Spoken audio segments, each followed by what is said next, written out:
नितिमिरान्तस्य ज्ञानाञ्जनशलाखया चक्षुरुन्मिलितं येन तस्मै श्रीगुरवे नमः।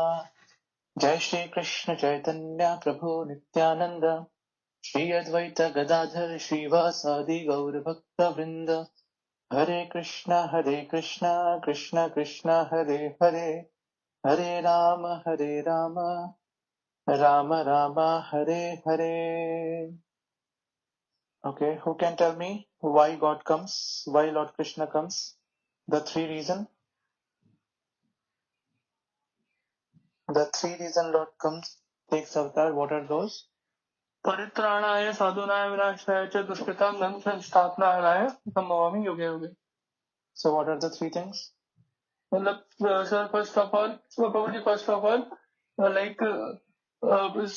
when there is some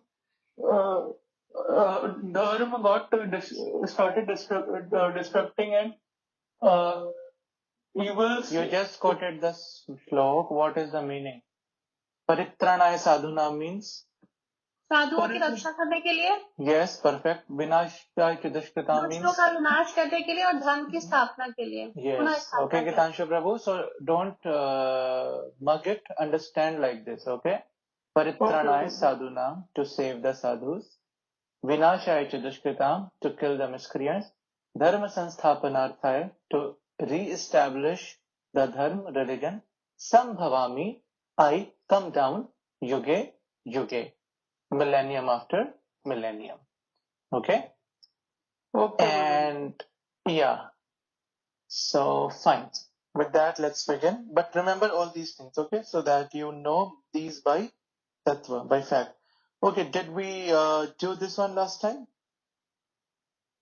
I think we did. Even the intelligent are bewildered in determining what is action and what is inaction.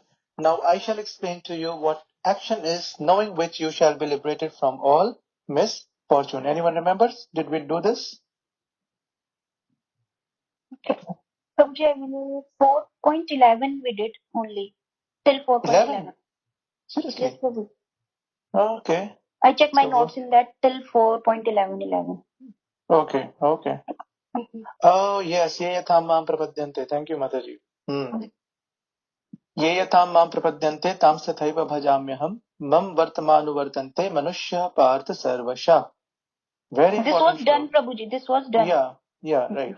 So as all surrender unto me, I reward them accordingly. Everyone follows my path in all respects. O son of Pritha. So we discussed that if someone wants to go closer to Krishna, Krishna will make arrangements in such a way that you will reach to the source that will lead you to Krishna. And if you want to go away from Krishna, then also Krishna will connect you to the source that will lead you away from Krishna. Okay? So with that, let's go to the next verse for the day. That is 4.12. Kankshanta karmanam siddhim yajanta iha devata Shipram hi manushe loke siddhir bhavati karmaja. Translation: men in this world desire success in fruitive activities and therefore they worship the demigods. Quickly, of course, men get results from fruitive work in this world. I think we covered this, if I'm not wrong. We discussed about demigods and the worship, didn't we? Yes, Prabhu. Yes, Prabhu. Yeah, 16, right? Yes. Okay. So we have to begin from 16, Mataji. Okay, anyway, so if there's a confusion, let's just read the translation. 13. Yes, we did this, of course. According to the three modes of material nature and the work, there is Chatur Varne Maya Srishti. For Varn and for what is it? Sorry. Yes, Prabhuji, 4.15 till we did in that you mentioned Bhakti. Yeah, that's what I'm saying. Yeah, right. I opened last to last notes. Yeah. Wow. Okay. So, 4 1 and 4 Ashtam. That is this. Then 14. There is no work that affects me. Then we go on to 15th. That is all the liberated souls in ancient times acted with this understanding of my transcendental nature. Therefore, you should perform your duty following in their footsteps. So please make notes, everyone. It's not the responsibility of only Raman Mataji. So I encourage you, this is not some time pass. So please come with notebook and pen and make notes. So at least you know what did we cover so far. Okay. So it's a request. 4.16. Let's begin. Kim karma kima karmeti kavayopyatra mohita tatte karma pravakshyami yat kyatva mokshase shubhat. Even the intelligent are bewildered in determining what is action and what is inaction. Now I shall explain to you what action is, knowing which you shall be liberated from all misfortune. Purport by His Divine Grace, Iti Bhaktivedanta Swami Srila Prabhupada Ki Jai. Action in Krishna consciousness has to be executed in accord with the examples of previous bona fide devotees. This is recommended in the 15th verse. Why such action should not be independent will be explained in the text to follow. Okay, so very important. There is a term called Sahajiya, and we should never become Sahajiya. Sahajiya are the people you see on internet today who don't have any guru, who have no shastric knowledge, whose life is not based on Shastra, and they are doing all kind of nonsense in the pretext of bhakti. For instance, I saw one reel Amit Prabhu shared in our group, in one of the groups, that there was this lady wearing Kanthi Mala, Tilak and everything, Vaishnav Tilak, Vaishnav Kanthi Mala, Tulsi Mala, and she is offering meat to her Laddu Gopal. So this is the heights now. And one of the saints, he clearly said that she will go to hell. So that is Vani of a sadhu, and that will not be mithya. So now, unfortunately, even though she has Laddu Gopal, there is no one stopping her from going to hell. This is called Sahajiya. That we are not following our previous acharyas, we are just doing everything independently. And that is a very, very dangerous thing, especially in bhakti. That is why you will see there is very few people, very, very few, even within organization, all the organizations combined, all the Vaishnava organizations, there will be very few people, less than 1%, who would be Guru Nishtha. Guru Nishtha means surrendering to Guru. Unless one is surrendered to Guru, you cannot make progress in bhakti. You can be knowledgeable, but you cannot be a devotee. There is a difference between a Vidwan and a Bhakt. Okay? To act in Krishna consciousness, one has to follow the leadership of authorized persons who are in a line of disciplic succession as explained in the beginning of this chapter. Today in the morning program I explained the same point, that whatever we are following, these evening classes, the morning classes, you all are putting your sadhana card, this is all coming from Guru Shishya Parampara. The greatest of our leaders, spiritual leaders, they have made this program. Mangal Arti evening classes, Prabhupada, he has very strictly asked us to do if we are his disciples.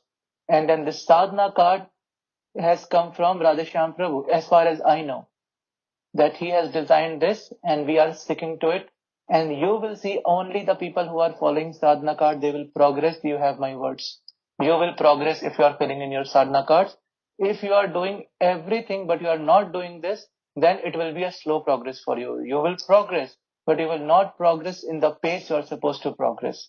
Okay? So it's not I who is making these rules.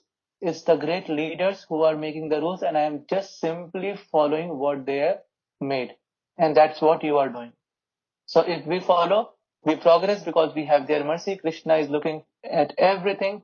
Prabhupada is looking at everything, and they will bless us definitely. Because even though we are doing it with mistakes, but still we are following. And that is what that matters if we have to progress spiritually. Yes. The system of Krishna consciousness was first narrated to the sun god. The sun god explained it to his son Manu.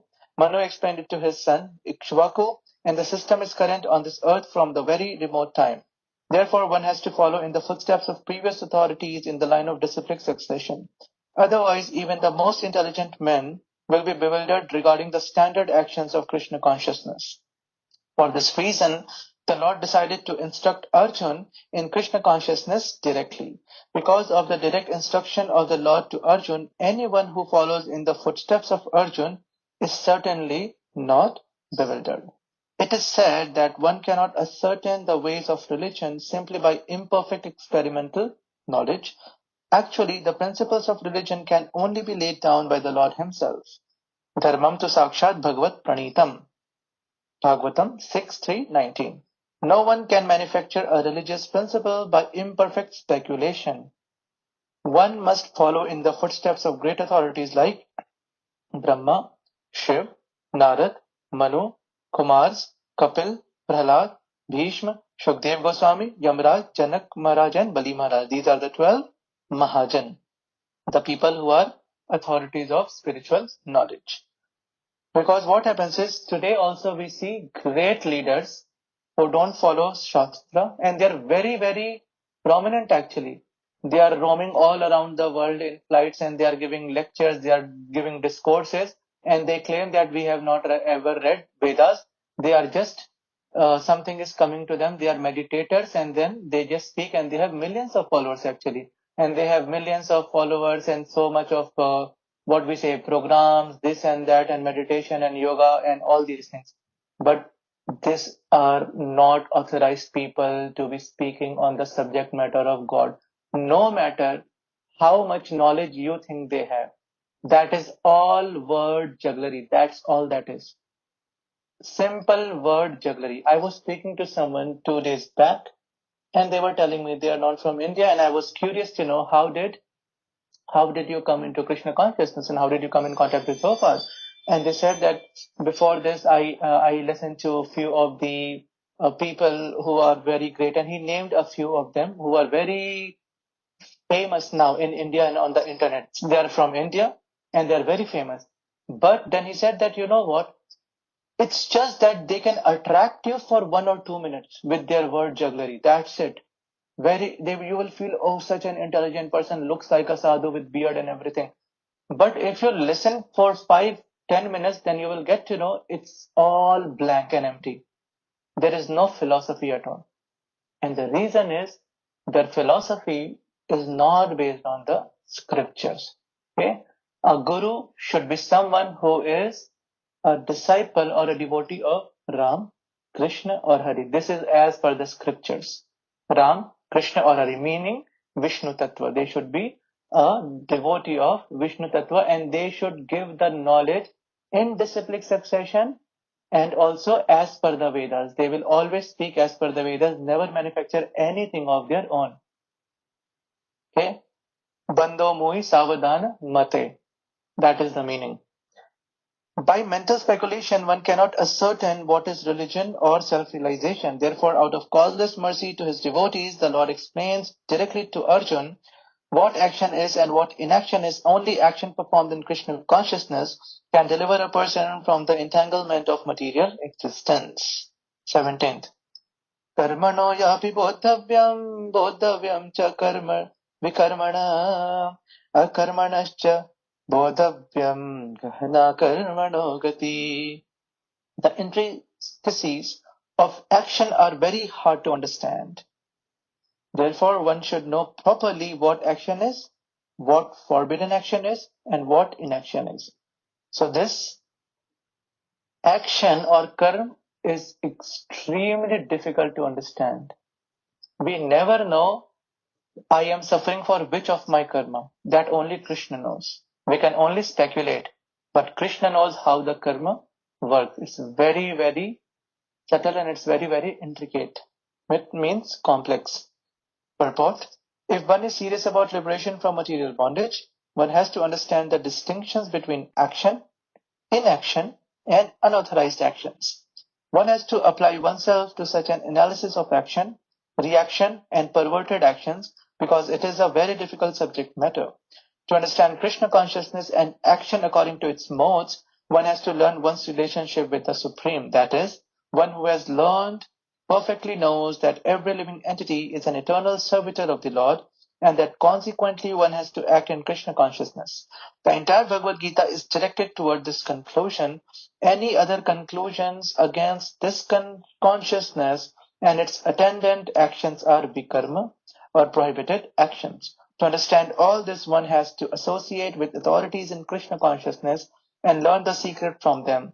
This is as good as learning from the Lord directly, otherwise even the most intelligent persons will be bewildered. So as I said, please make notes.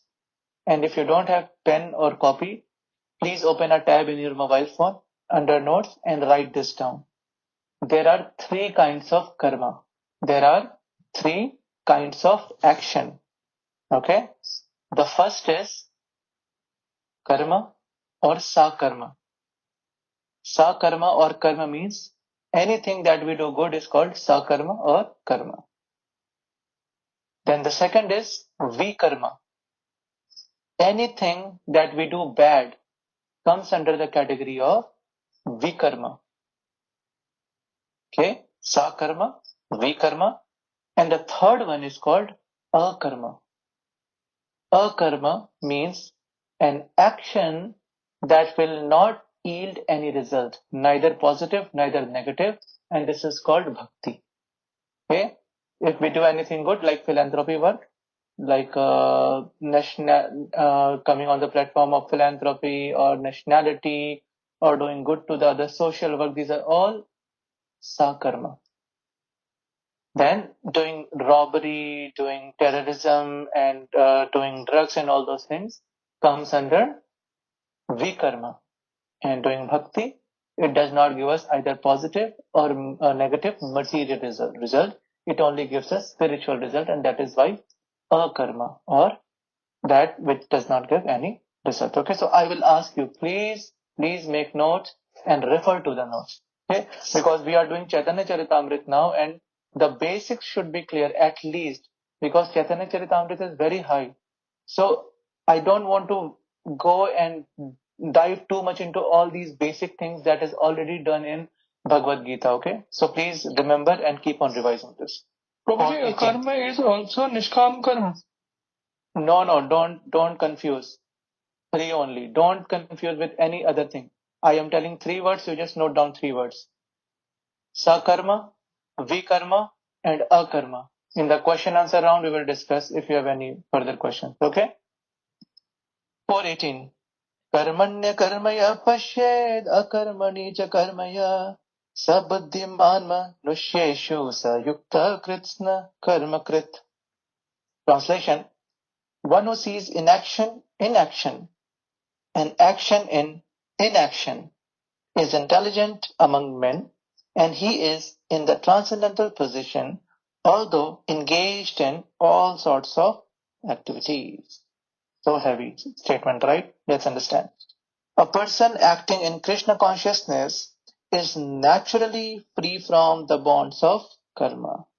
His activities are all performed for Krishna. Therefore, he does not enjoy or suffer any of the effects of work. Consequently, he is intelligent in human society, even though he is engaged in all sorts of activities for Krishna. Akarma means without reaction to work. The impersonalist ceases fruitive activities out of fear, so that the resultant action may not be a stumbling block on the path of self-realization, but the personalist knows rightly his position as the eternal servitor of the Supreme Personality of Godhead. Therefore, he engages himself in the activities of Krishna consciousness. Because everything is done for Krishna, he enjoys only transcendental happiness in the discharge of this service. Those who are engaged in this process are known to be without desire for personal sense gratification. The sense of eternal servitorship to Krishna makes one immune to all sorts of reactionary elements of work.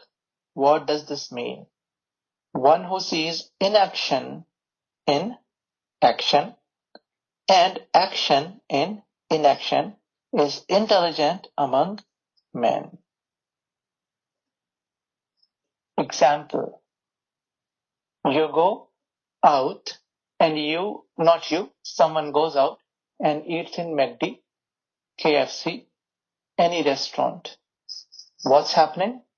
So they are making some reaction. There is some reaction, and it's all bad reaction, because eating outside will always give you bad reaction, no matter if you are even eating in a vegetarian restaurant, does not matter. You will get bad karma. At the same time, you are cooking food, you are offering it in 3.13 we already learned this. Krishna says that anything you do should be, the food eaten should be eaten as an offering to me. What happens is, I take all the sins of that food outside and sanctify that food, that bhog, and the bhog turns into prasad. And the action remains the same. What is the action of eating? Someone is eating in McD, someone is eating in a vegetarian restaurant, and a devotee is eating. So the action remains same. But what is the difference? The difference is the first two category of people, they will get reaction. The one eating meat will get high bad reaction, and the one eating vegetarian will get less bad reaction. And the person who is eating prasadam, the devotee who is eating prasadam, will get no reaction, and on top of that, he will get the mercy, he will get the blessings. Because when we offer food, there are two things God does. Whichever deity you have, for instance, I have Jagannath, Baldev, Subhadra, some of you must have Gaur Nitai, some of you must have Laddu Gopal. So what happens is that when we offer them, first thing they do is instantly they take away all the sins. Why? Why it has sins? Because even plant has life, isn't it? So we are killing plant while cooking the food. Now it is mentioned in the Vedas that you can eat plants, but still killing is killing. And then there are so many processes in the manufacturing process that there could be so much going on when the fruit or a plant comes to you. So it has so much of reaction. Maybe someone stole it and they are selling it at a higher price. There is so much reaction in everything that we have today in this Kali Yuga. So Lord takes away all those reaction and sanctifies the food. That is the first thing he does. And the second thing he does is he instills his prem. The bhav in which we cook. 4.11. What did Krishna say? Ye yatha mam prapadyante tam sathaiva bhajamyaham. See the connection now. So he says, to the degree you surrender, to that degree I make myself available. So with the bhav we cook for our deities, to that bhav, the deities will instill their prem, their bhav, and you will get to know. There is a devotee who chants, 192 rounds every day, and I was hearing this in the lecture of, I think it was Amrin Prabhu's lecture. And he said that sometime you go to someone's house and some devotee's house. So how do you know that the food is a sanctified food, or what is the level of prasad? So the person who was chanting 192 rounds, they said that after eating, I get to know the bhav. That with which bhav this food was, this prasadam was prepared. Because they are chanting so much, they have this deep, intimate relationship with God. And immediately they come to know that, oh, this was cooked with so much of love for God and so much of bhav. And this food, it was not cooked with so much of love. So we are not at that level, but this is how the deities reciprocate with us. Okay. So yeah, coming back to the statement that action in inaction and inaction in action. This is the meaning, that you are doing the same action, but you are not getting any results of those action. And this is only understood by someone intelligent. Intelligent among men who can see this thing and implement. Okay. 19th verse. यस्य सर्वे समारंभा काम संकल्प वर्जिता ज्ञानाग्निदग्ध कर्माणं नमाहो पंडितं बुधा. One is understood to be in full knowledge, whose every endeavor is devoid of desire for sense gratification. He is said by sages to be a worker for whom the reactions of work have been burned up by the fire of perfect knowledge. Only a person in full knowledge can understand the activities of a person in Krishna consciousness. Why? Because even we are earning, we are going to the office. A karmi who is not a devotee, he or she is also going to the office. But a person in Krishna consciousness is going to the office for the sake of Krishna, not for their personal sense gratification. The money they earn, they give it for the betterment of others' Krishna consciousness. This is a difference. That is why they never have the reaction, and only a devotee can understand. Everything that a devotee does, drinking water, a devotee always drink water thanking Krishna. Rasoham apsu kaunteya, I am the taste of water. Immediately this word should come inside our mind when we see water, that this is the taste. The taste of water is actually Krishna. If we see the sky, blue sky and white sky, Krishna and Balram. Blue is Krishna, white is Balram. Everything a devotee does, sees, hears, he can connect immediately to Krishna and he will remember Krishna. So even though I keep saying sometimes that this particular Maharaj is mentally in Golok Dham. So physically they are here in the Dharatal, but they are actually not here. They are completely in Krishna Leela. Okay. So this is what are devotees, and only a devotee can understand this bhava of other devotee. Because the person in Krishna consciousness is devoid of all kinds of sense gratificatory propensities, it is to be understood that he has burned up the reactions of his world by perfect knowledge of his constitutional position as the eternal servitor of the Supreme Personality of Godhead. He is actually learned who has attained to such perfection of knowledge. Development of this knowledge of eternal servitorship to the Lord is compared to fire. Such a fire, once kindled, can burn up all kinds of reactions to work. Bhav, like Mother Shabri, she was feeding her remnants to God. We are supposed to eat God's remnant, right? But only a devotee can understand that bhav. Her absorption in her Guru Maharaj, Matanga Rishi, and Lord Ramchandra. Yes. 420. Tyaktva karma phalasangam nitya tripto nirashaya karmanyabhi pravrittopi naiva kinchit karoti sa. Abandoning all attachment to the results of his activities, ever satisfied and independent, he performs no fruitive action, although engaged in all kinds of undertakings. Purport. This freedom from the bondage of actions is possible only in Krishna consciousness. When one is doing everything for Krishna, a Krishna conscious person acts out of pure love for the Supreme Personality of Godhead, and therefore he has no attraction for the results of the action.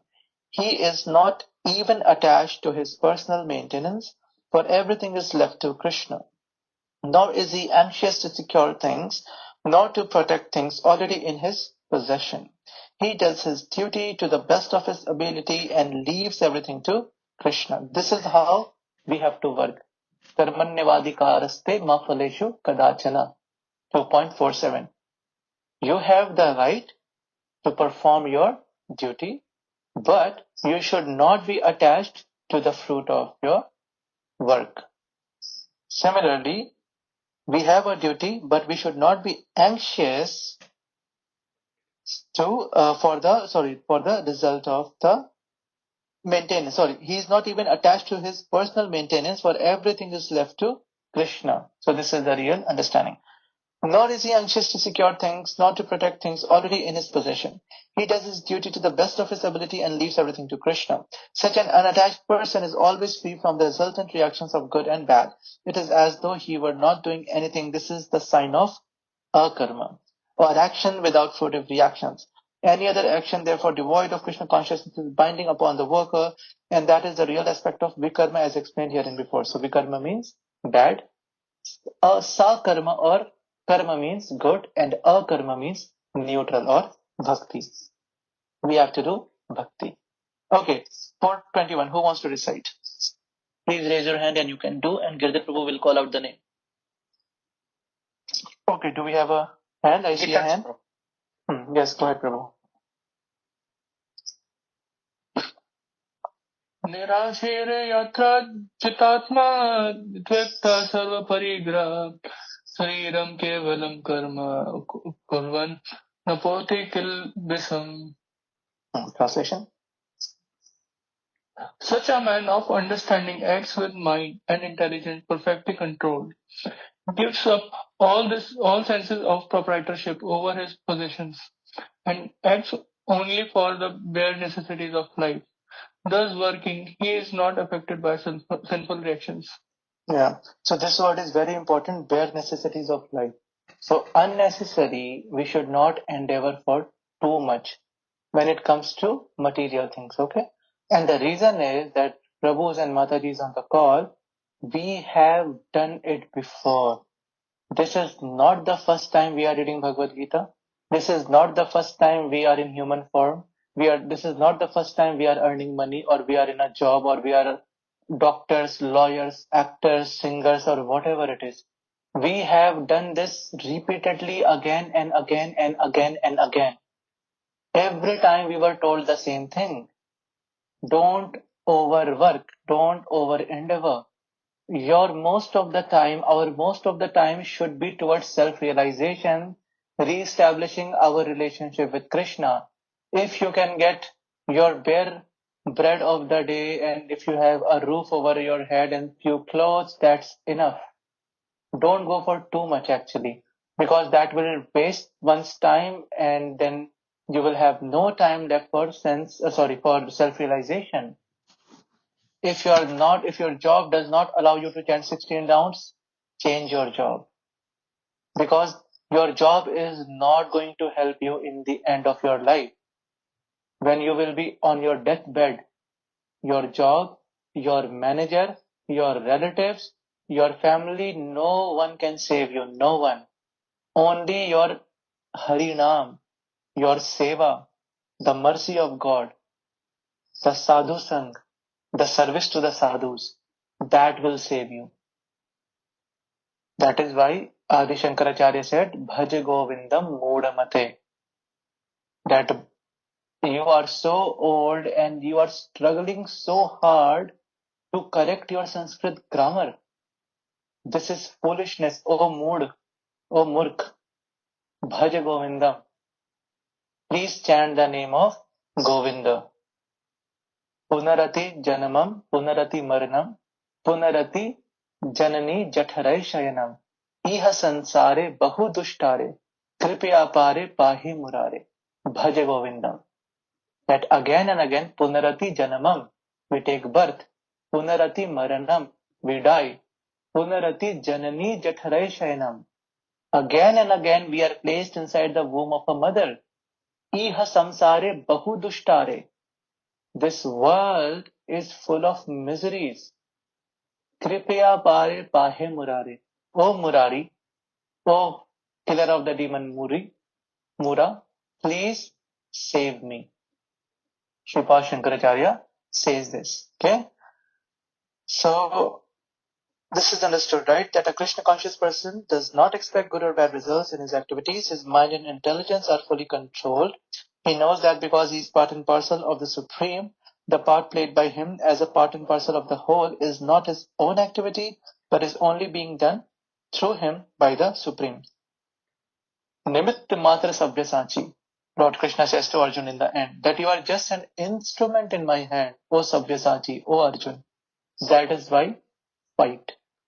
I have already killed everyone. You just fight for me, for my sake, and you get the trophy. When the hand moves, it does not move out of its own accord, but by the endeavor of the whole body. A Krishna conscious person is always dovetailed with the supreme desire, for he has no desire for personal sense gratification. He moves exactly like a part of a machine. As a machine part requires oiling and cleaning for maintenance, so a Krishna conscious man maintains himself by his work just to remain fit for action in the transcendental loving service of the Lord. He is therefore immune to all the reactions of his endeavors. Like an animal, he has no proprietorship even over his own body. A cruel proprietor of an animal sometime kills the animal in his possession, yet the animal does not protest, nor does it have any real independence. A Krishna conscious person fully engaged in self-realization has very little time to falsely possess any material object. For maintaining body and soul, he does not require unfair means of accumulating money. He does not therefore become contaminated by such material sins. He is free from all reaction to his actions. So unfair means should at once be rejected for earning money. Whatever we earn should be very fair. We work and in return we get the money. That's it. Okay. And the second thing is that we do everything for Krishna. And in the end, it is guaranteed. Success going back to Godhead is guaranteed. Like Krishna says to Arjun that I have already killed everyone. You just fight, you just stand. And actually, if we understand Mahabharata very deeply, so what was his name? Balbarik. Balbarik tells in the end to the Pandavas that Lord Krishna alone fought this entire war. It was not you who was fighting. It was Krishna who was fighting the war for you people. And he won you the war. So similarly, devotees, pay attention to the next sentence. Similarly, the war in which we are today with Maya, with Kali Yuga, with our anarthas, Prabhupada has already won that war for us. He has already done that. All we need to do is just follow his instruction and the bare minimum. Mangal Arti, 16 rounds, 4 regulative principles, which is no meat eating, no intoxication, no illicit relationship, and no gambling. You don't do any Vaishnava aparadh, take care of the 10 Nam aparadhs, and follow Ekadashi. And the war is won by us. And it is not an easy war. It is impossible. Because in the other party, Bhishma Pitama is standing who has Iksha Mrityu. So Maya Devi is standing. It is impossible to defeat Maya Devi. There is Duryodhan who has the power of 10,000 elephants. There is Karna who is so powerful. His complete body is made of armor. There is this Dushasan, there is Dronacharya who is the spiritual master of all the Kuru dynasty. How can you defeat those people? It's impossible. So there is Maya Devi, there is Kali Yuga, there is our own mind, there is so much of aparadh, there is so much of anartha. Then there is the, what we say, in a negative way, the cherry on the cake, we have our bag karma, the baggage of our previous karma. So it's impossible to win this war, but we have already won if we take care of the instructions and if we follow the instructions of Prabhupada. Okay, so that's all we need to do, and it's guaranteed, he says. It's guaranteed I will take you back in one lifetime. This is the best bargain we can ever get. It's like a jackpot.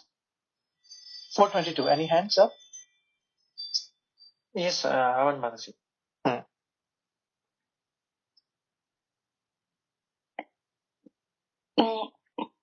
यद्रच्छालाभसन्तुष्टो द्वन्द्वातीतो विमत्सरः संसिद्धावासितो च कृत्वापि न निबध्यते.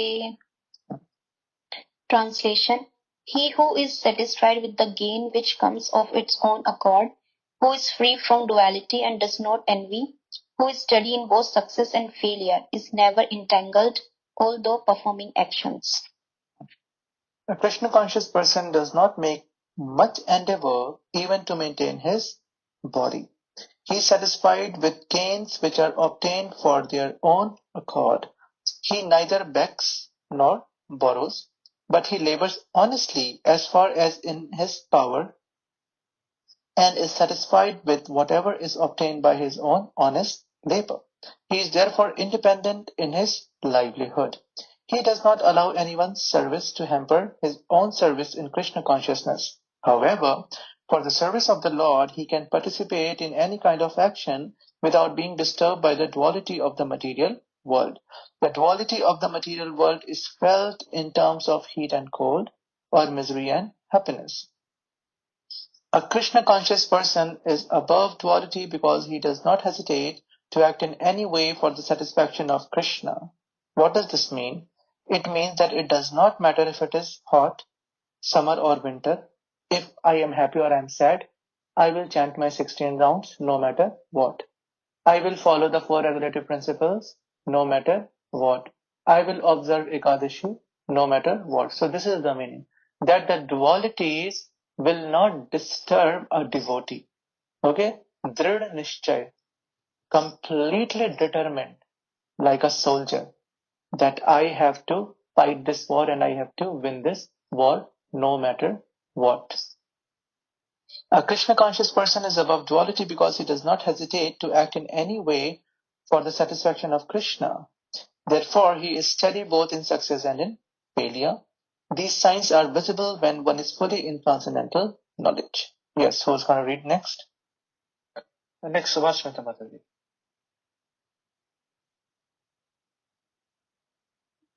गतसङ्गस्य मुक्तस्य ज्ञानावस्थितचेतस यज्ञयाचरत समग्रः प्रकीयते.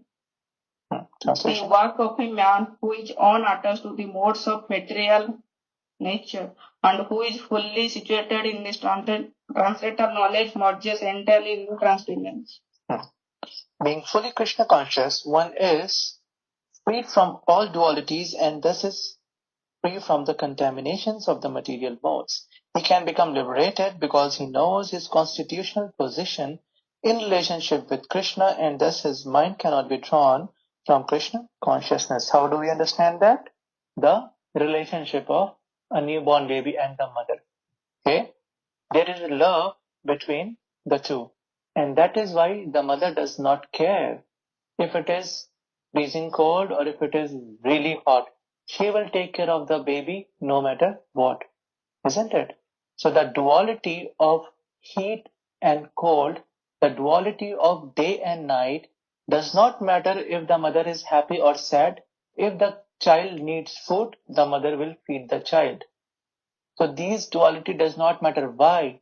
Because a relationship has been established between the two and there is love.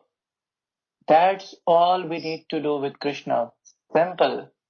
We need to re-establish the lost relationship with Krishna. We broke up with him.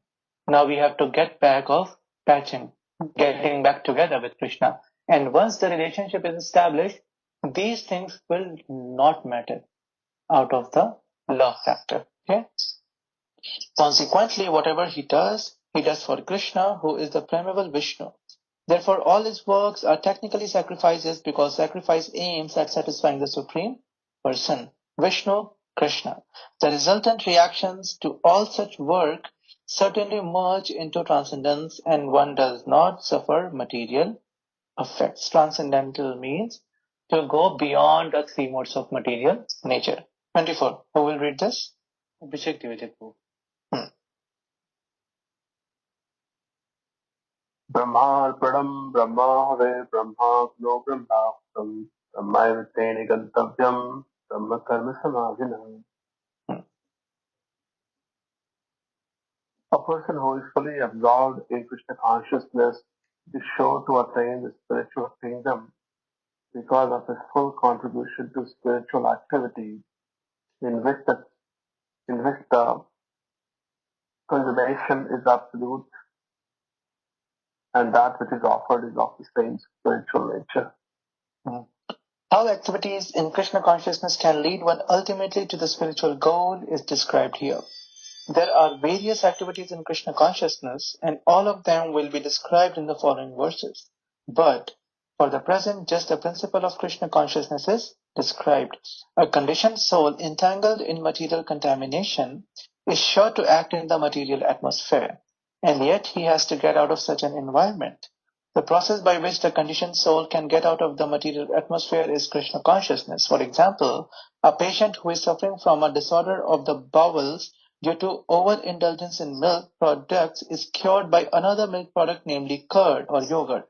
The materially absorbed conditioned soul can be cured by Krishna consciousness as set forth here in the Gita. This process is generally known as yajna or activities, sacrifices simply meant for the satisfaction of Vishnu or Krishna. The more the activities of the material world are performed in Krishna consciousness or for Vishnu only, the more the atmosphere becomes spiritualized by complete absorption. So what is the meaning of yajna? Harinam Sankirtan. Harinam, the chanting that we do is yajna for Kali Yuga. Okay? The word Brahman means spiritual. The Lord is spiritual and the rays of his transcendental body are called Brahma Jyotir. Okay, so please write this down. Lord is Brahman. Brahman means spiritual. And the rays of the transcendental body from Krishna is called Brahma Jyoti, his spiritual effulgence.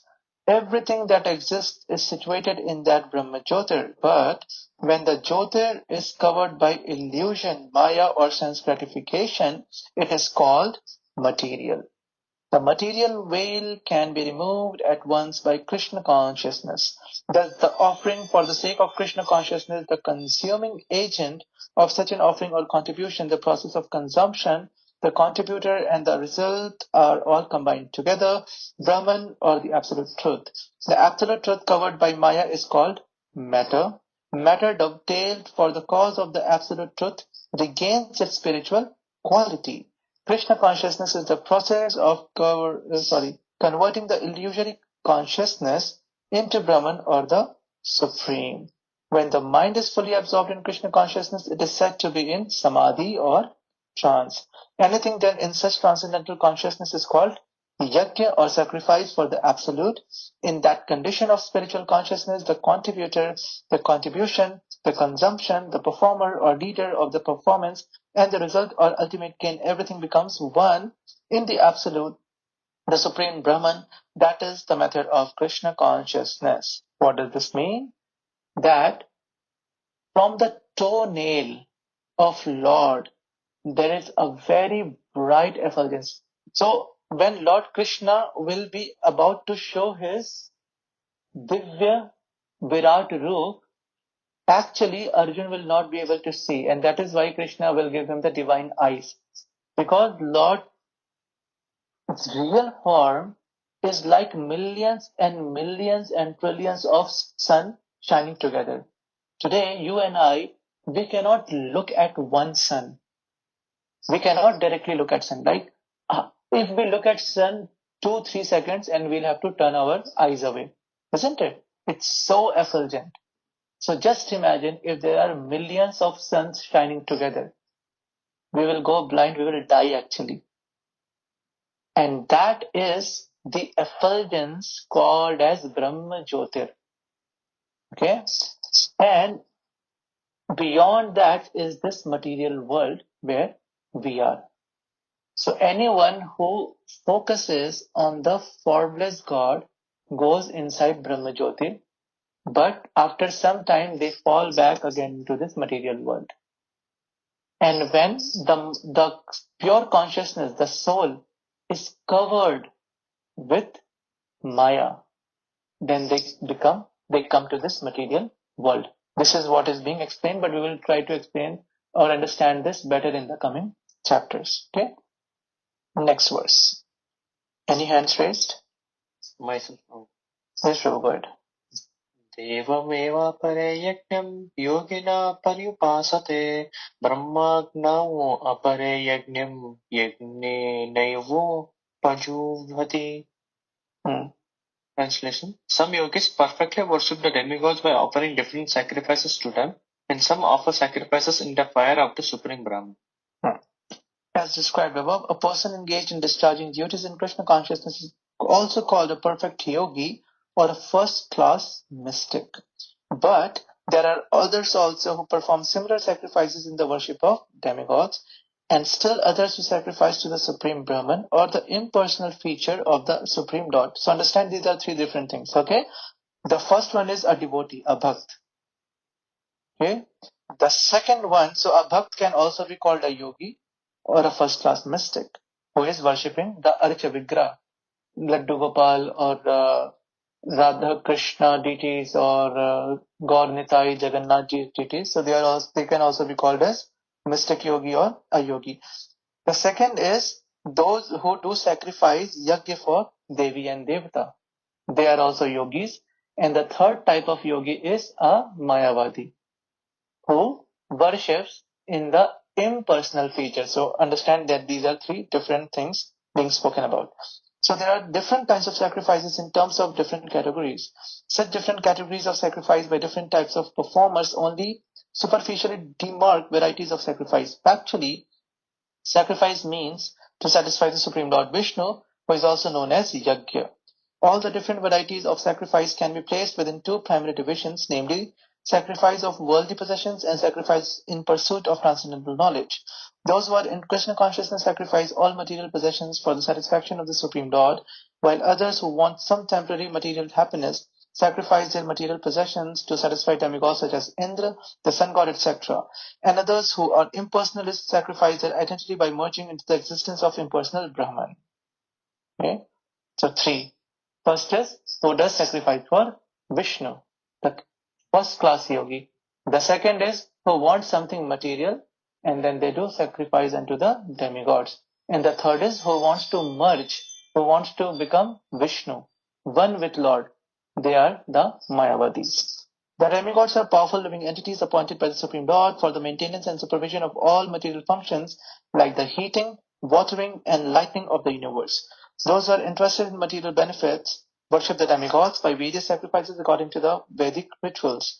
They are called Bhava Ishvaravadi, or believers in many gods. But others who worship the impersonal feature of the absolute truth and regard the forms of the demigods as temporary sacrifice their individual selves in the supreme fire and thus end their individual existences by merging into the existence of the Supreme. Such impersonalists sacrifice their time in philosophical speculation to understand the transcendental nature of the Supreme. In other words, the fruitive workers sacrifice their material possessions for material enjoyment, whereas the impersonalist sacrifices his material designations with a view of merging into the existence of the Lord. For the impersonalist, the fire altar of sacrifice is the Supreme Brahman, and the offering is the self being consumed by the fire of Brahman. The Krishna conscious person like Arjun, however, sacrifices everything for the satisfaction of Krishna, and thus all his material possessions as well as his own self, everything is sacrificed for Krishna. Thus, he is the first class yogi, but he does not lose his individual existence. Okay? So, the upasak, they do upasana of Devi or they do upasana of other demigods in return of something. It's a give and take relationship. I want buddhi, I want strength, I want job, I want this, I want siddhi. So I am doing a sacrifice. That is Devi Devta worship. Then the impersonalists are the one who say that I want to become God. I want to become one with God. I want to merge in the body of God. So they go in the Brahma Jyoti.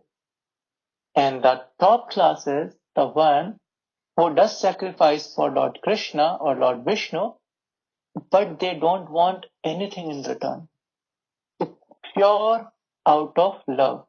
When a mother feeds a newborn baby or a small child, it's not a give or take relationship that I am feeding you today so that you can do stuff for me tomorrow. No, it's not a business transaction. It's pure out of love. And that is why that relationship between a child and a mother is the topmost among this material world. Similarly, one who does sacrifice for Vishnu is the topmost of yogis. Okay? So with that, we'll stop here. Remember 4.25, so we'll begin with 4.26 next time, and I will open the floor for question and answer. So please raise your hands. Okay, so I already see a hand. Yes, Raman Mataji. Hare Krishna, Prabhuji. Hare Krishna. Prabhuji, my question is for myself only. That in 4.17 we talk about Sakar become Akar. So Karma is utilized for the devotees and their actions neutral actions. So I am in which category? Like I'm trying grounds and Ekashi fasting whole. I'm trying. So I'm considering myself in which karma because I'm not that much attentive. Anything that you are doing without offering it to Krishna will come under Sakarma or Vikarma. Okay? And it does not matter if you are doing chanting with attention or not, but that is not giving you any positive or negative results, so that is akarma. If you are offering everything to Krishna, that will not give you any positive or negative results. But if you are doing anything that is not in connection with Krishna or without remembering Krishna, that will give you the result. Okay? So it depends on you, how you lead your life. So if you are waking up for Mangal Aarti and if you are chanting your 16 rounds, that's it. That day you don't have to worry about anything because you have offered that complete day to Krishna. When we wake up in the Mangal Aarti, we are offering our sleep also to Krishna. Okay? Food also to Krishna because we are only eating prasadam. Our every breath to Krishna because we are chanting our 16 rounds. So we are completely Krishna conscious if we are following these things. Okay? So you can judge yourself. Okay. Thank you. Yeah, Hari Bol. Yes, Geetanshu Prabhu. Hare Krishna, Prabhuji. Hari Bol. Prabhuji, I have two questions. Yeah, first answer that Nishkam comes under Akarma. Okay? Okay. Hmm. So first question was like this one only. Yeah. Then my second question was like, we discussed about Krishna gave Divya Drishti to Arjuna. Let's only speak in the 11th chapter. I just said because of the reference. But let's come to that chapter if it's okay, Prabhu. Okay, like, but I just only had one small question. Might be I'm wrong. If Krishna showed like universal form to Arjuna and he had Brahma Jyoti from his toenail, so why don't other people in the battleground got burned or got affected by it? Ultimately, Krishna was in that form, no? That's why I just have this question. Because Krishna is the topmost yogi, Prabhu. If Krishna comes in the Rath Yatra, okay, so it's not that everyone will see. Only the purest of the devotee will be able to see Krishna. He is in front of you and me even today as we speak. Even Radharani is with him. But can I see? No. Can you see? No. If Prabhupada were here, can he see? Yes, he would be able to see. So Krishna wishes to disclose or take things back. Understand? Nothing is impossible for Krishna. Are you getting my point? Yes, yes. Yeah. Okay. Yes. Thank you, Hare Krishna. Hari Bol. Yes. Yes, Giriraj Prabhu. Oh, sorry. First Abhishek Dwiti Prabhu. Hare Krishna, Prabhu. Am I audible? Yes, you are Prabhu.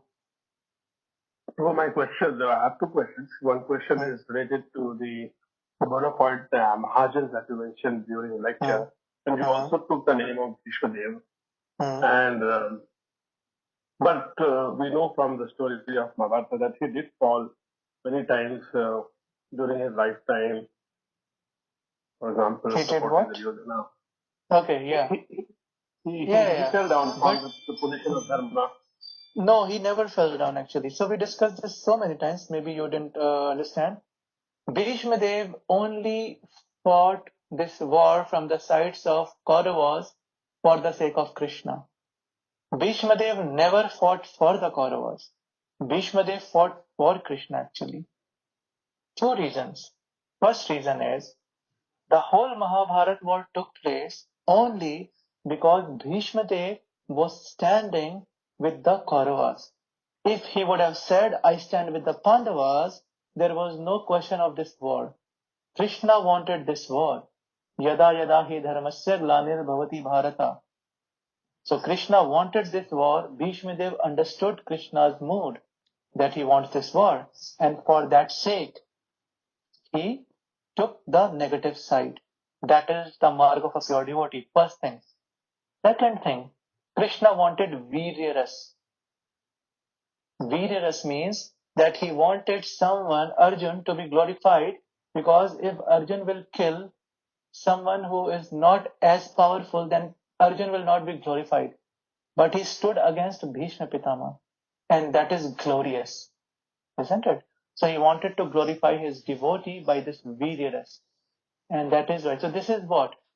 The great devotees, the Mahajans, they can understand the heart, the mood of Krishna. Like Mother Kaikai, we have discussed this so many times. Mother Kaikai only gave exile to Lord Ram because Lord Ram wanted that exile. She is being defamed for that, but she did everything for Ram. Similarly, Bishop Pitama did everything for Krishna. He did not do it for himself. Okay, Prabhu? Yes, Prabhu, but I had one more doubt in this. And the thing that during Draupadi was concerned, he did not do anything, but he could have done. So in that way, I was thinking During he did all the on the path disrobing of of the Dharma. clothes. Yeah, during the disturbing of the clothes, he didn't say anything. He did not intervene and stuff Okay, like so that. let's understand this way, Prabhu. There is a director who is directing a movie, and the director gives villain some lines, and the villain has to say those lines. So it does not mean that after the movie is over, you will go and slap that person just because he said some lines. This is a part, this is a role, Prabhu, that Bhishma Pitama is playing. And he has played that role brilliantly and perfectly. Ravan knew. Ravan knew who Lord Ram is. Ravan knows that I am Dwarpal, I am Jay and Vijay. But still he is playing the role. He's playing the role so wonderfully that we can't understand it. When Ram went to Lanka, he did not see Ravan. Lord Ram saw Jay and Vijay, and he became so happy seeing his devotee. And he became so happy that the first words that he uttered was, "You surrender, I will leave you." Just imagine someone kidnapping one's wife. He went through so much of trouble, atrocities, and finally, after 350 days, crossing the ocean, making bridge and everything, you come and you meet the villain and you say, "I am going to forgive you." Why? Because Lord Ram did not see Ravan. Lord Ram saw Jay and Vijay.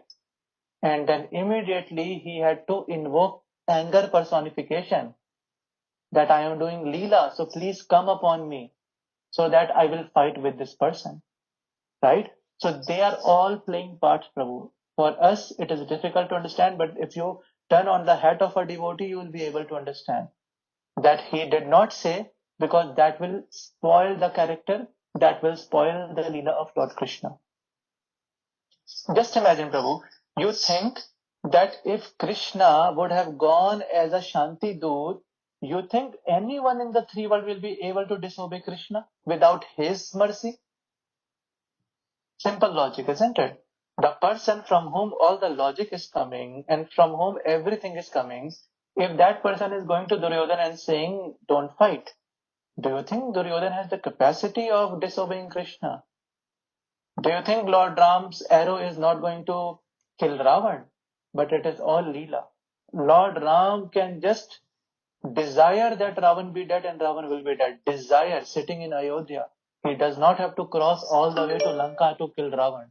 Or Lord Krishna does not have to be the charioteer of Arjun and play the whole war. He can just do that by clapping and he will just kill everyone on this planet. This is all play. Okay, Prabhu?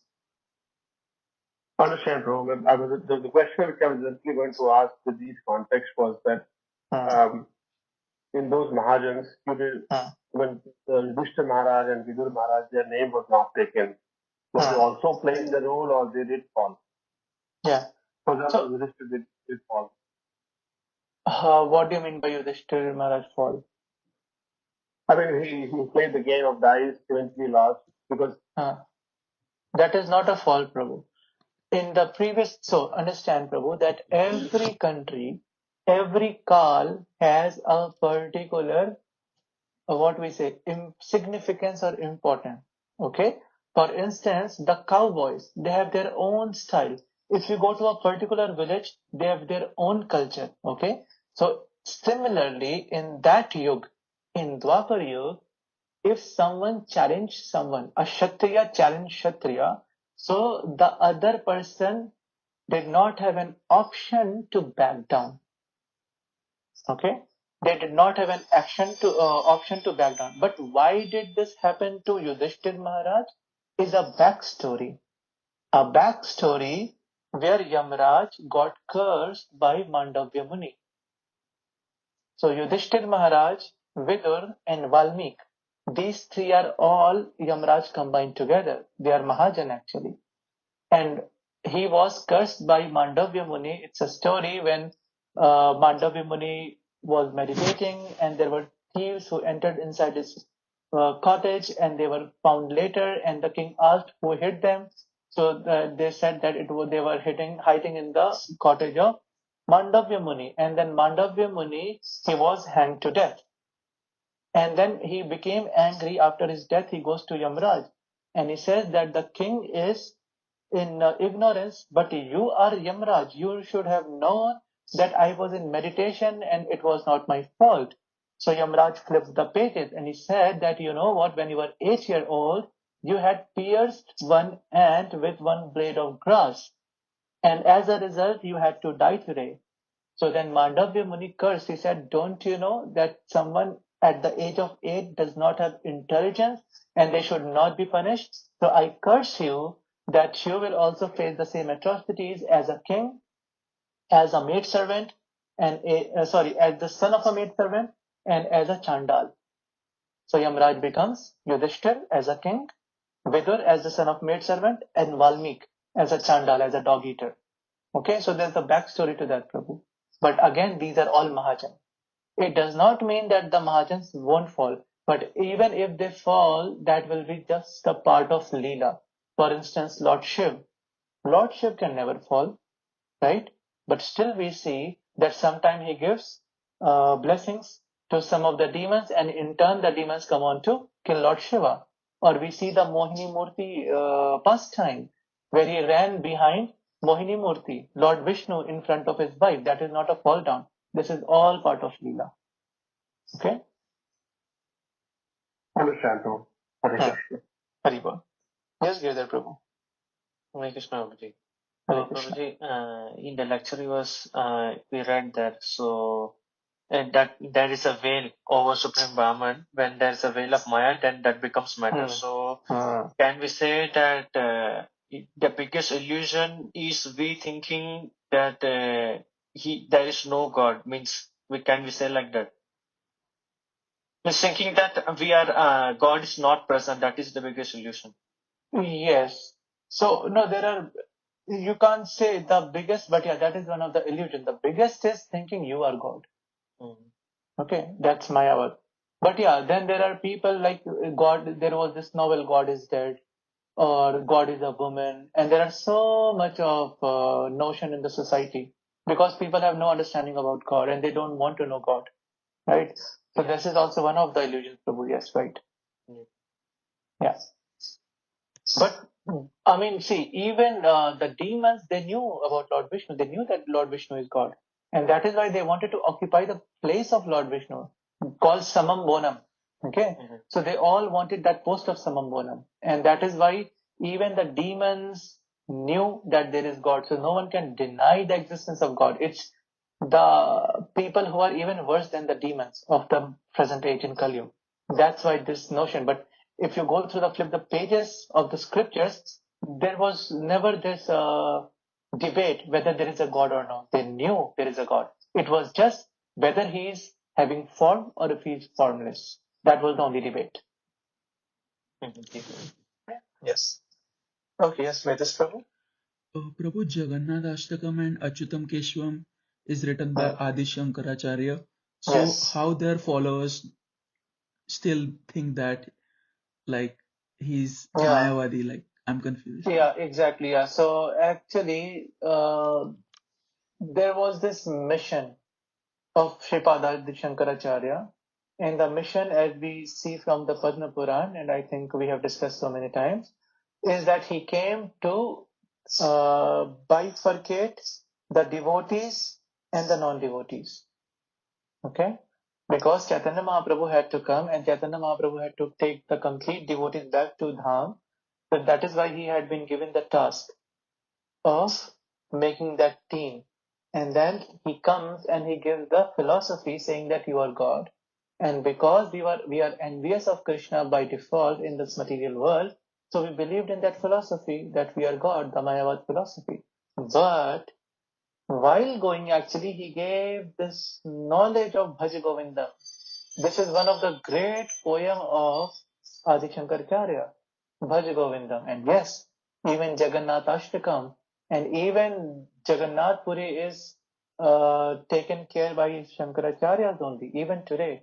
But still, it's a mystery. It's so wonderful in a shocking way that they don't realize that there is a form of God or of Jagannath.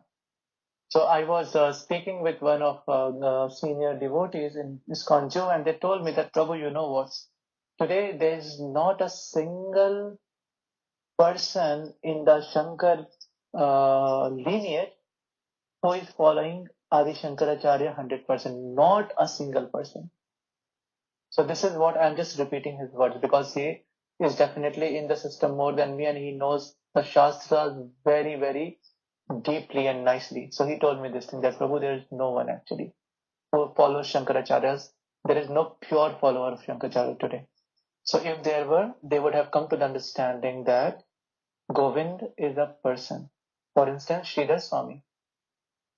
Sridhar Swami was a Shankaracharya, and then he retired from Varanasi, and then he wrote the commentary on Srimad Bhagavatam. And that is the best commentary, that is like the mother commentary of Srimad Bhagavatam. And Chaitanya Mahaprabhu says that if anyone has to take shelter of Bhagavatam, they have to take Sridhar Swami as their guru. And then only you can understand Srimad Bhagavatam. All the tikas that we have today, the mother tika, the main purport, has been given by Sridhar Swami. That Jeev Goswami has written, and Vishwanath Chakravarti Thakur, they have all referenced the tika of Sridhar Swami, who was formerly a Shankaracharya. Just imagine, if someone would have followed Sripad Shankaracharya, the Adi Shankaracharya, they would have come to this conclusion. Okay? Oh yes, thanks, bro. Yes, Saman Mataji, another question? Very short question, Prabhuji. In our Vedas, it is written that, because just now in lecture I remember, is it right or wrong that barbaric get that from Krishna that you will? Yes, Prabhuji. So it is real. Like, yeah, that is real. I said that in the first class actually. Maybe you missed. So Balbarik is Khattu Shyamji. Yes. So like it is written in the Vedas that कलयुग में तो मेरे नाम से पूजा जाएगा. ऐसे कुछ लिखा है? It's real. I have not read the story. I have heard in authentic lectures from ISKCON.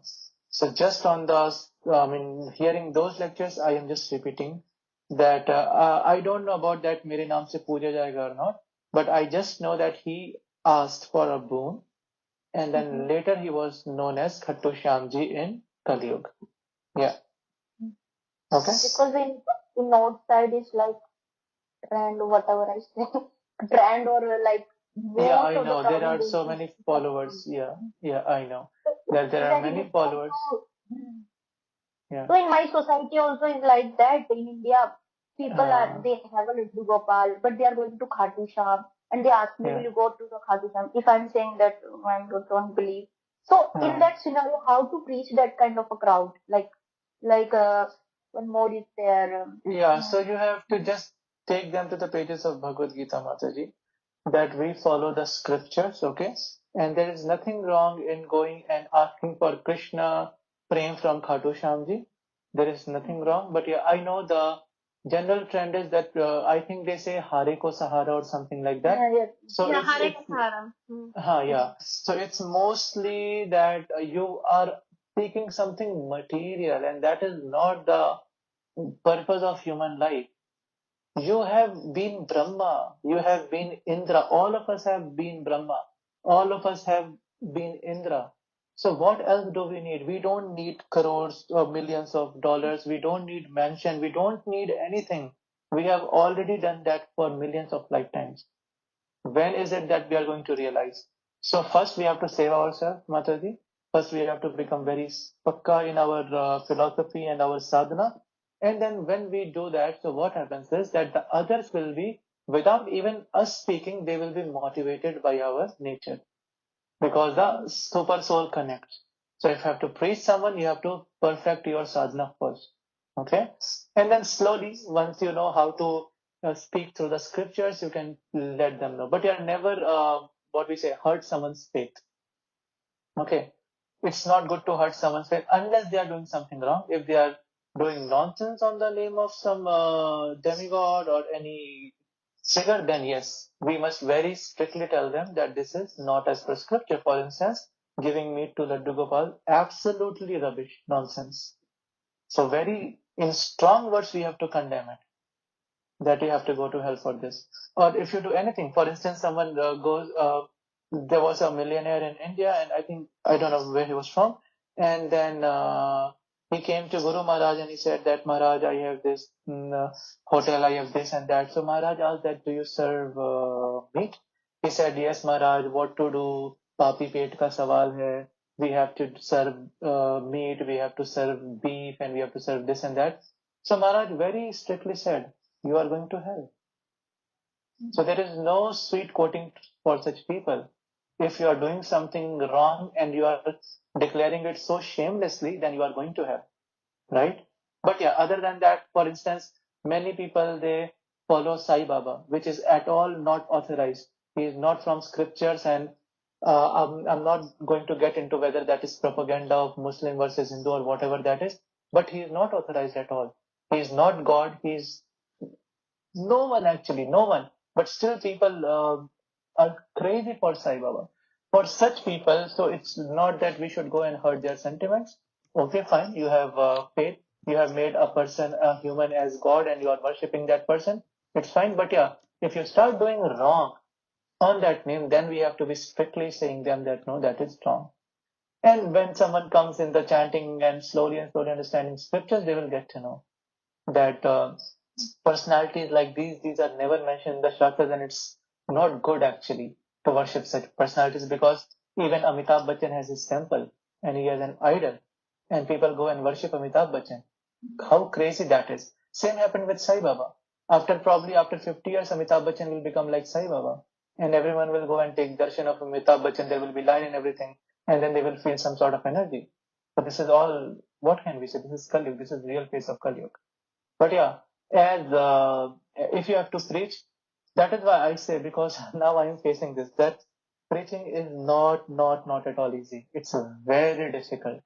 It's because this I was yesterday I shared one podcast of Amol Prabhu, okay, and if I was sitting at his place, I would have been so angry at that person who she was asking the question, but I could just understand how calmly Amol Prabhu is answering all those stupid questions. But this is what a preacher has to go through, that despite knowing someone is so fallen and they are doing all kind of nonsense, you cannot lash out. You have to be like, okay, fine, tomorrow, 10 years later, he will get or she will get mercy.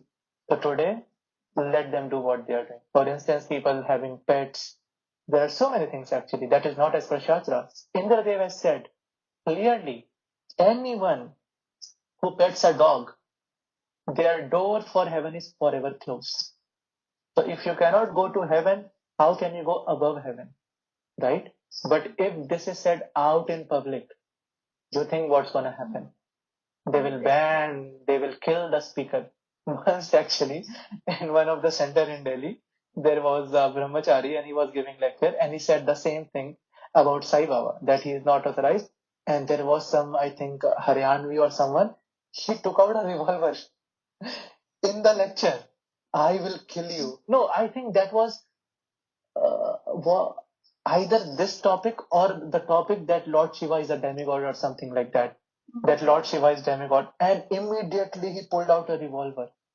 And then they had to save that Brahmachari Prabhuji. It's very difficult to preach in India. Yeah. Even though they have lots of means, they have different devata and all. If I said demigods, Lord Shiva, they will kill us. If I said, I have seen many videos on YouTube, like ISKCON people are saying this thing, ISKCON people are saying this. So it's our mercy that we understand who is Krishna, and it's our mercy for Prabhupada that we understand this concept. Otherwise, we are also moving loophole in country like that to pray this one, to pray this. It's all mercy that today I understand and other devotees understand who is Krishna and what we have to do. Otherwise, it's very difficult in these days. Deen Karoli Babas, every time they have different trend or crowd. Yeah. Right. Yes. Okay. Yeah. Gitanshu Prabhu, another question. Yes, Prabhuji, I have a question related to this Raman Mataji asked. Like, I think that there is no Irish devotee, so I want to ask in Hindi only. Prabhuji, like, मुझे समझना है, जिसकी रमन माता जी ने बोला कि जो खाटू श्याम जी थे उनको उन्होंने ही बोला, लाइक कृष्ण भगवान ने बोला कि आपको मतलब आपको मेरे नाम से पूजा जाएगा, तो ऐसा गोवर्धन महाराज के साथ भी हुआ था।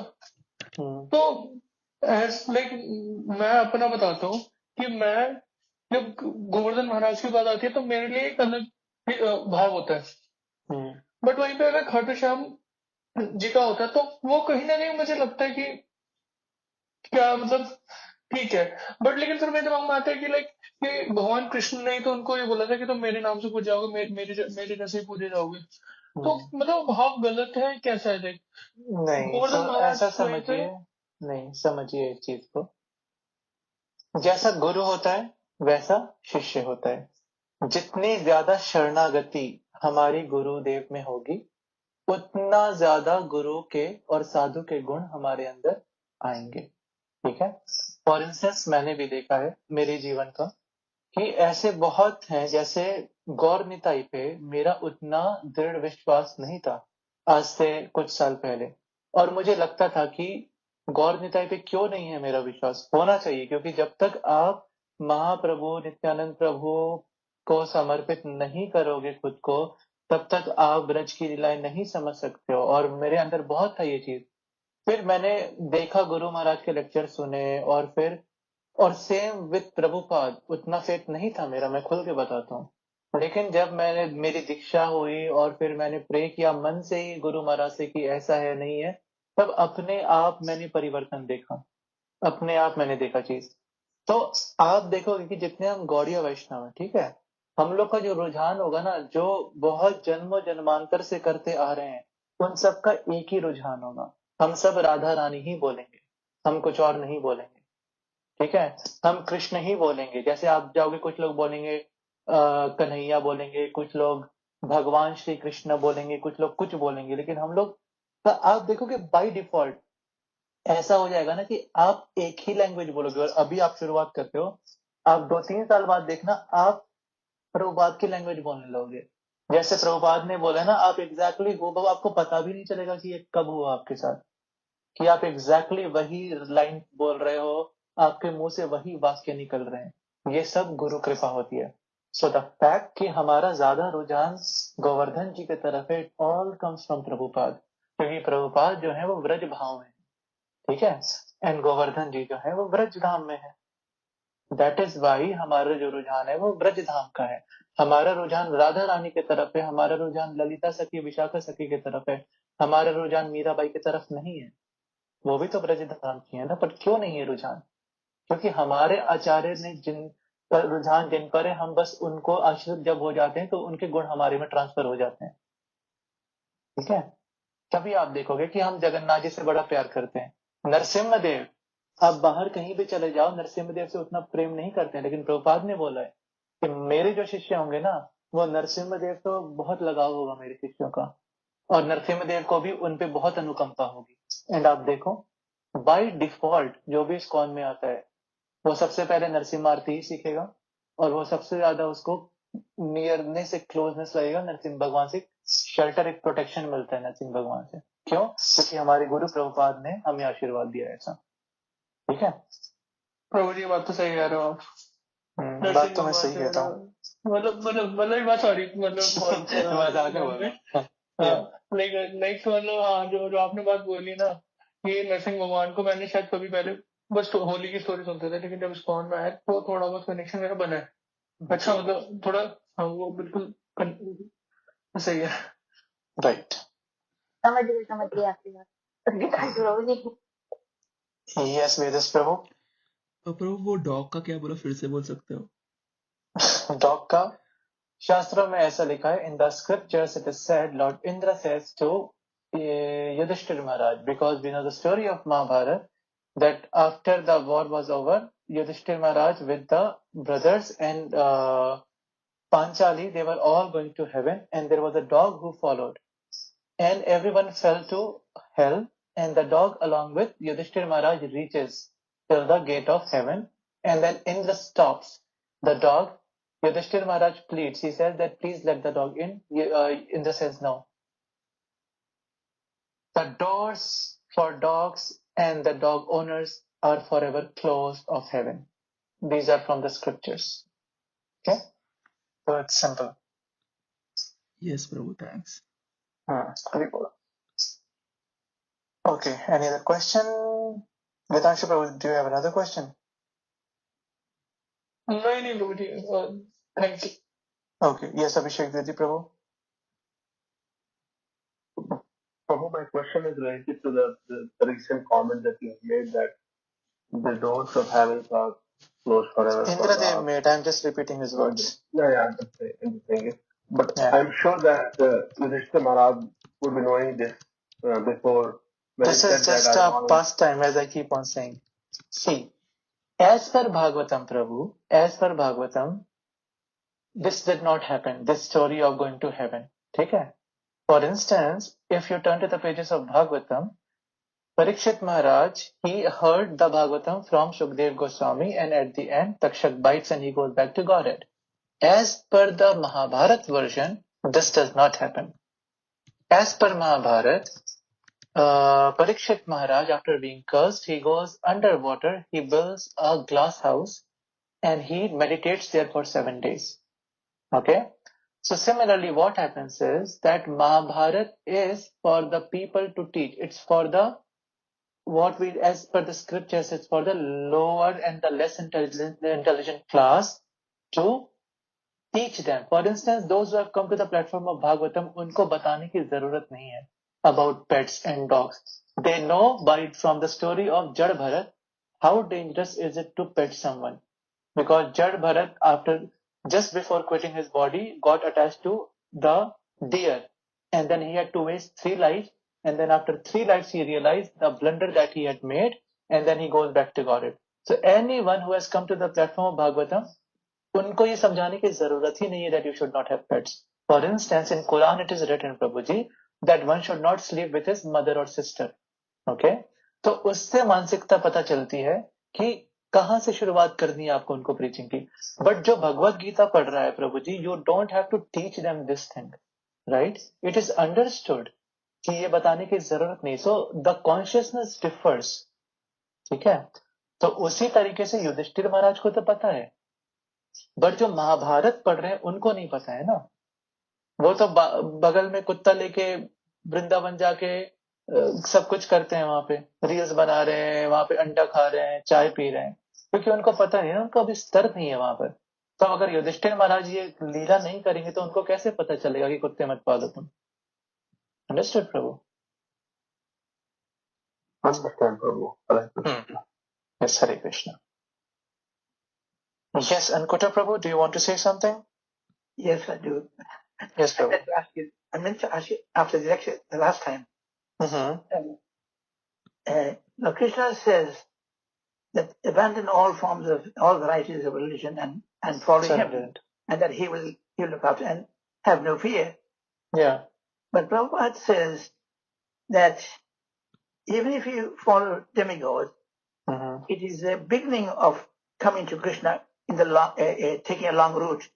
Right. Because if they didn't do that, they'll become atheists. Yeah. Right. Can you all hear Ankit Prabhu? Or can you all hear me? Prabhu, I think you're... we can hear both of you. Okay, we fine. can hear. Okay. So, Prabhu, what were you asking? What was the question? Now Krishna says towards the end, that abandon all forms, all varieties. Yeah, I got that part. What is the question? The question was, what Prabhupada says, that even if people follow demigods, it's a stepping stone to reaching Krishna. It is. And if they didn't do that, they'll become atheists.